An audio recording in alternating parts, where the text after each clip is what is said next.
everybody, this week we're going to do a short video on how to stylize a basic rectangular meat and cheese or veggie board, also known as a charcuterie board. Now you can make these out of live edge slab material if you have it, or an attractive tree round, which looks pretty cool. Or you could glue up some leftover hardwoods into a basic rectangular shape, but it needs a little extra design. So we're going to use this 18.5 by 9.5 glued up block of hardwood as our starting point. And we're going to add 3 different design elements that will kind of spruce up the look a little bit. And also at the end of the video, we'll talk about how to properly care for this hardwood board by sealing it up with a good butcher block conditioner and what you need to do in order to protect the wood. Stick with us, it's going to be a fun little project. So I started by looking through my hardwood pile to find some skinny leftover pieces and then cut them down into the same thickness. Then, like in this cutting board video I did with my son, you design your pattern and then glue it together. Hopefully your dog doesn't steal a piece that happens to hit the floor. I'm using 4 varieties of hardwood for this long board, and the combinations of colors look pretty great. After removing the clamps, I still needed to clean up the surface and remove the glue, so I ran the planer over both sides to prep for sanding.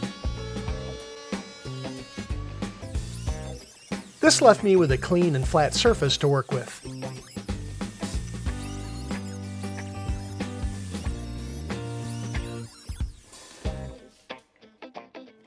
The first design element I'm adding is to draw a wide radius curve on both ends of the board.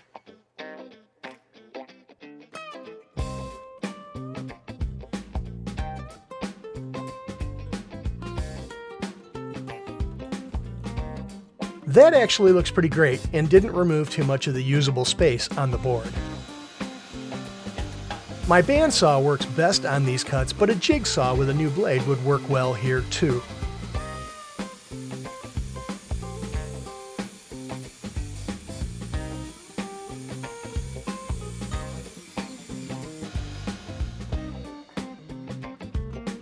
Oh, okay.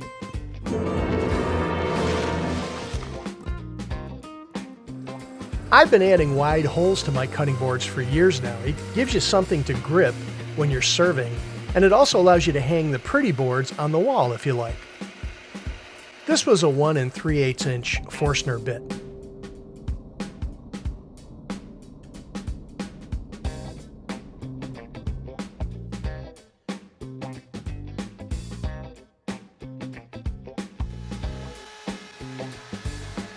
Though I could have just sanded the board at this stage, I decided to use a round-over router bit to ease all the edges of the board, including the thumb holes.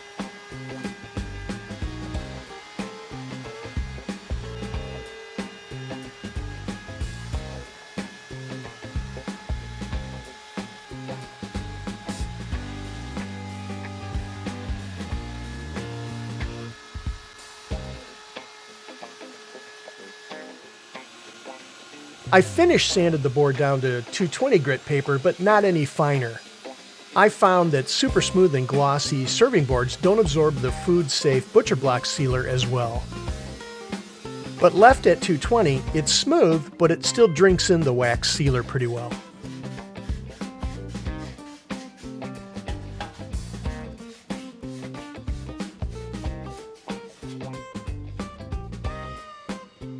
This blend of food-safe mineral oil and beeswax works best.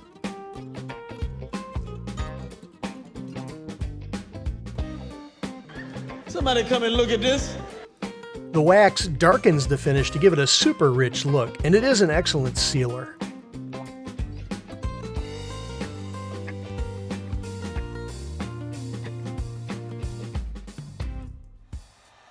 A hairdryer or heat gun helps to melt the wax into the wood grain, but I was careful not to overheat the wood or the glue joints.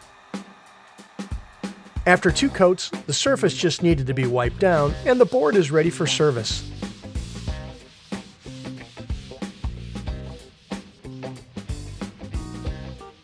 I'm looking forward to filling up this board with meats and cheeses for our Thanksgiving family gathering. It looks really awesome and is large enough to hold plenty of grab-and-go snacks for the football game. It also looks pretty awesome on my mission-style dining table that we built last year. Shameless plug. But I hope you check out that video too. Thanks for stopping by, and I hope you subscribe to our channel. Take care.